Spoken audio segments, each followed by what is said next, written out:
Révérend pasteur, quand tu montes à la chair. Cher pasteur, quand tu montes à la chair. Parle-nous de l'actualité du jour. Prêche-nous, qui est dans la chair humaine. On n'a pas besoin d'entendre ton bon français, mais plutôt ce que j'ai fait en ces temps. Frère Branamane, Frère Branamane.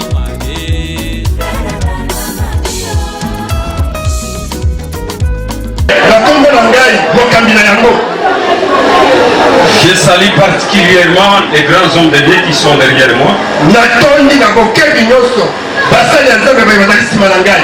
Et nous vous disons grand merci d'être venus ici au salon Tabernacle. Votre présence, c'est une grande bénédiction pour nous. Nous vous disons merci. Merci également à tous les frères et sœurs qui sont venus derrière. Et Dieu vous bénisse beaucoup. Et vous avez bouffé tout le temps presque.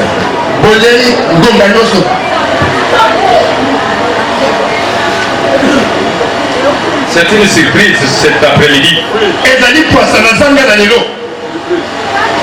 C'est une surprise pour les grands serviteurs de Dieu qui sont ici. De voir un bout d'homme sombre pour parler devant vous. C'est une surprise. Les gens se demandaient mais qui va parler? Les grands locaux qui est là, Béa est là, mais qui va parler finalement? Freddy Tshisekedi est là. Jean-Paul est là. Qui encore qui va parler ici?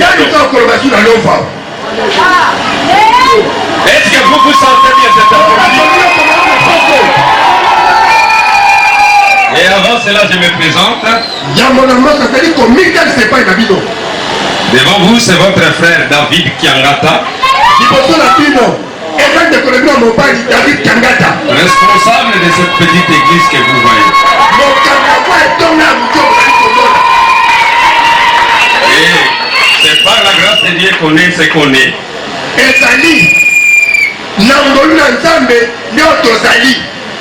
Dieu vous bénisse richement.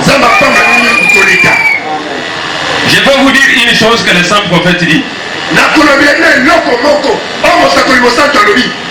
Malachie 4 dit, si vous allez quelque part, vous trouvez des chiens qui se battent, ne regardez pas la grandeur des chiens, mais regardez plutôt la force des chiens. Je vous dirai cet après-midi, ne regardez pas ma taille ni ma corpulence. Ouais, Branham me dit l'homme c'est pas la taille. Ce n'est pas les muscles qui fait l'homme. Mais l'homme, c'est la divinité en lui. Et Dieu vous bénisse beaucoup. Ainsi sans plus tarder, nous allons lire les Saintes Écritures.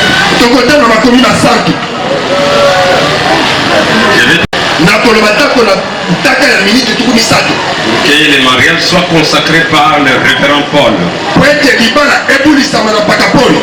Nous lisons les Saintes Écritures. Nous lisons les livres du commencement. Genèse chapitre 2. Verset 18. Un seul verset seulement.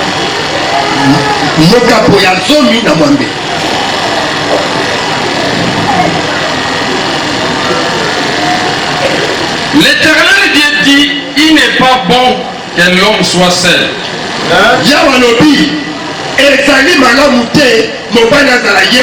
Je lui ferai une aide semblable à lui. Et Dieu bénit la lecture de sa parole. Mettez-vous, je vais ajouter l'écriture qui est sur l'invitation.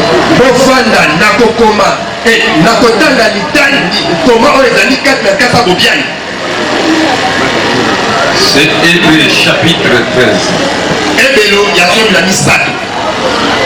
Je sais que beaucoup de vétérans qui sont ici ne me connaissent pas. Souvent les hommes courts ne sont pas connus. Mais nous faisons beaucoup de bruit que les géants sachent que nous sommes là.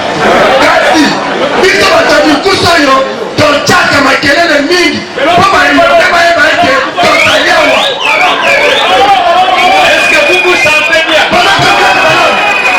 Est-ce qu'on peut acclamer le Seigneur?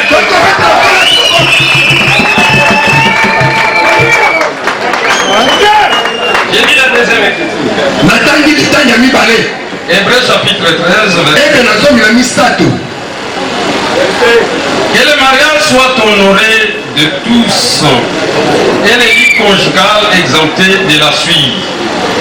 Libala ekumisama na bato nyonso. Mbeka libala ekotambindo. Car Dieu jugera les impudiques et les adultères. Pwete nzambe akosambisaka bato la botaou. Dieu du ciel et de la terre, bénis ce peu d'écriture que nous venons de lire. Ce n'est pas la taille de l'écriture qui compte, mais ce qui est écrit là-dedans est très capital. Bénis-nous, assiste-nous, écarte-moi du chemin, que je puisse parler de ta part pour que les gens reçoivent quelque chose. Je recommande tout entre tes mains, au nom de Jésus-Christ notre Dieu. Amen. Amen.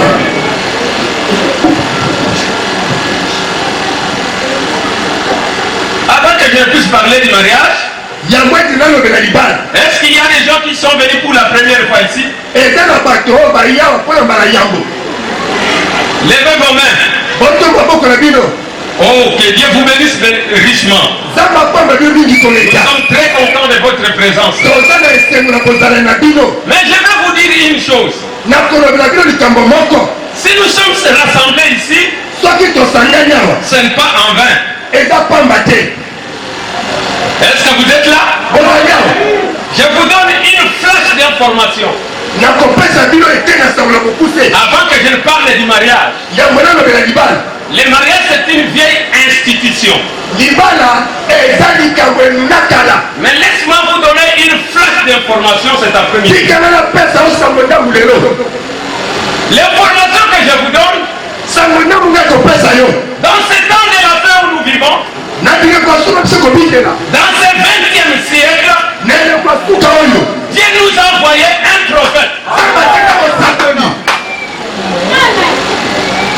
Est-ce qu'il y a quelqu'un qui peut dire amen? Dieu nous a envoyé un prophète. Dieu a quitté l'éternité. Dieu est devenu un homme sur la terre. Est-ce que vous vous sentez bien? Vous savez, les saints prophètes disaient, ils sont les amènes des gens qui font prêcher les prédications. Dans ces temps de la fin, ces gens qui sont réunis ici, ce n'est pas en vain. Parce que Dieu disait, il est venu visiter son peuple. Mais il est venu nous visiter par un prophète appelé William Marion. Je vous dis ce soir, que vous l'acceptiez ou pas, que vous le vouliez ou pas, William Branham est le prophète libertaire. Si vous le croyez, c'est une grâce pour toi. Si vous le rejetez, vous passerez au jugement. Et ce prophète du 20e siècle, c'est lui qui nous a montré comment nous marier. Parce que le mariage appartient à la maison de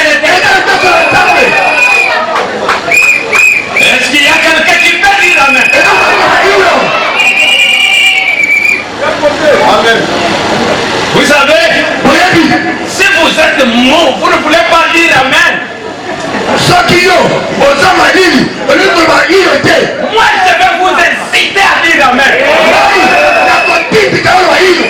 Vous raconte l'histoire d'une maman qui avait son enfant qui était malade. L'enfant était tellement malade. On l'a mené chez le médecin. Le médecin a examiné l'enfant. On n'a trouvé aucune maladie. Maman jetait des jouets. Elle a commencé à agiter devant l'enfant.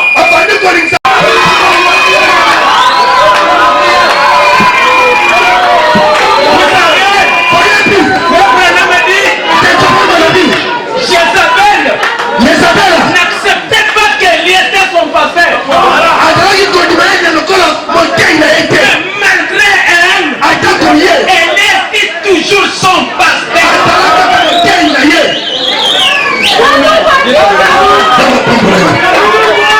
Et vous le voulez ou pas? Est-ce que les gens de Branham sont ici?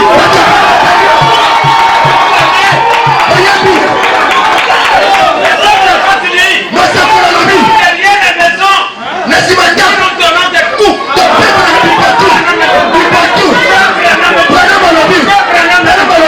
Mais quand nous sortons, essayez de toucher Malachika. Essayez de toucher si tu veux le provoquer, parle en mal de William Branham. Vous savez, il y a un homme qui a blagué à Kamako. Parlant mal de William Branham, il a reçu la tuberculose, il a commencé à vomir le sang. Si vous ne le croyez pas, restez calme et silencieux. Il risque de blasphémer.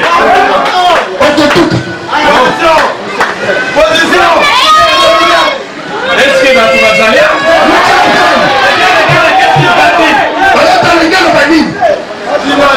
Que Dieu m'aide. Je risque d'aller plus loin. Les mariages dont nous parlons, et d'ailleurs s'il y a un homme qui nous a prêché sur les mariages, c'est William Branham. Et s'il y a des gens aujourd'hui dans ce monde qui se marient correctement, conformément à la parole, ce sont les gens qui croient les messages.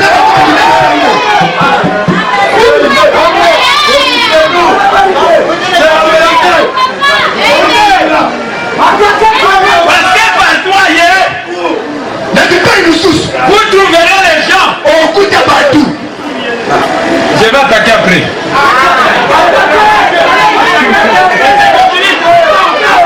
Deuxième folie. Vous trouverez par toi hier, même ici à Nova. Les gens qui se marient eux-mêmes, les gens qui se consacrent eux-mêmes.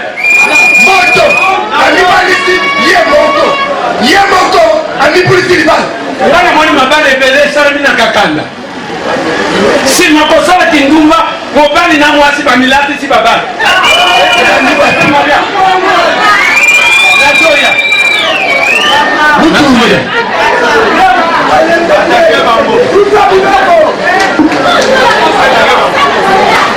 la Bible dit, là où nous avons lu, Dieu avait créé.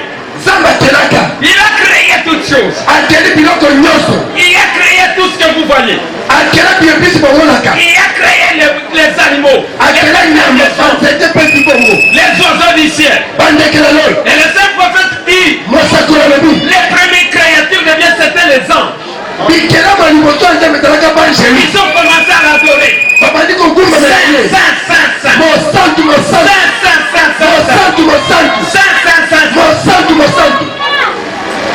Et la Bible dit, les créatures que Dieu avait créées, il les a créées deux à deux.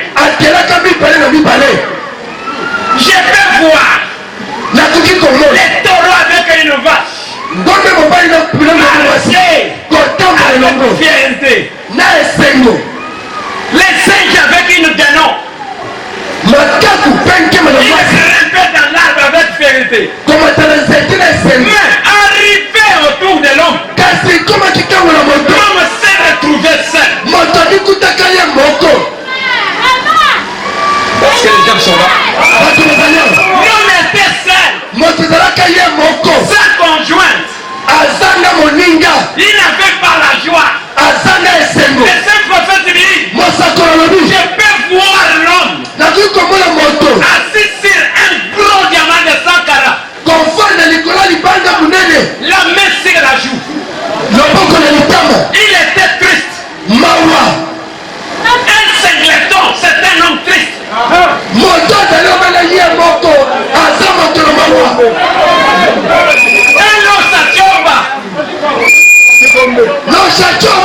n'a pas de qui peut le consoler.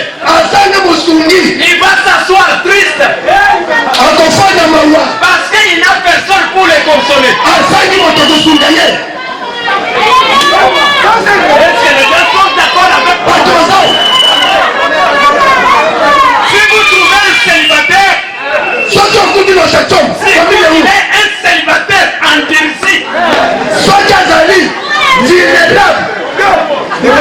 même s'il a l'argent, même s'il a des biens, même s'il est en veste, sans une femme, il est dans la tristesse.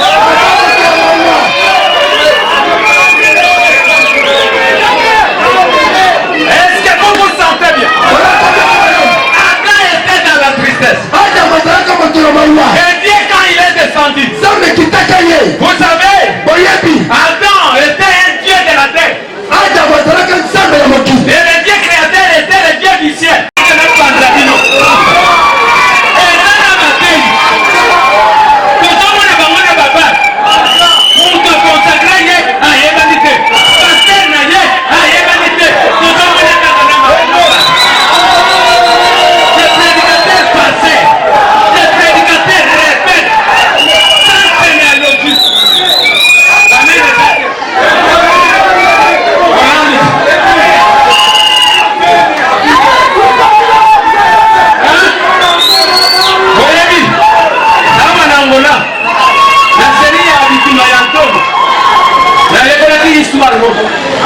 Le monde qui va sauver le gouvernement.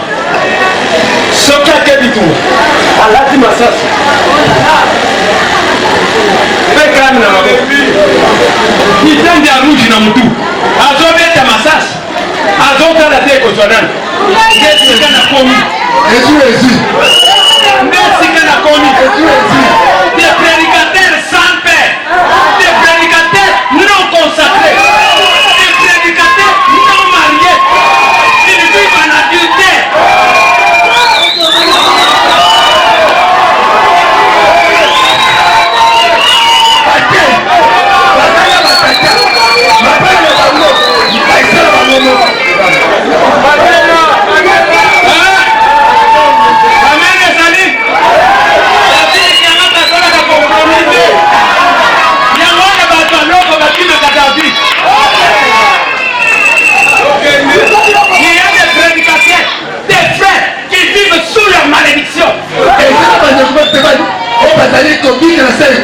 Mais si vous les regardez, ils font beaucoup de bruit. Oh, nous avons pris Madagaskar. Oh, nous, les messages du temps de la fin. Quel dit les messages au sujet de ton mariage?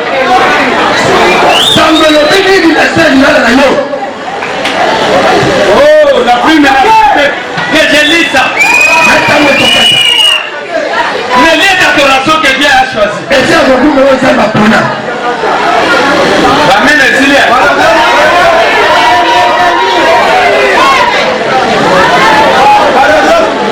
paragraphe 61-63.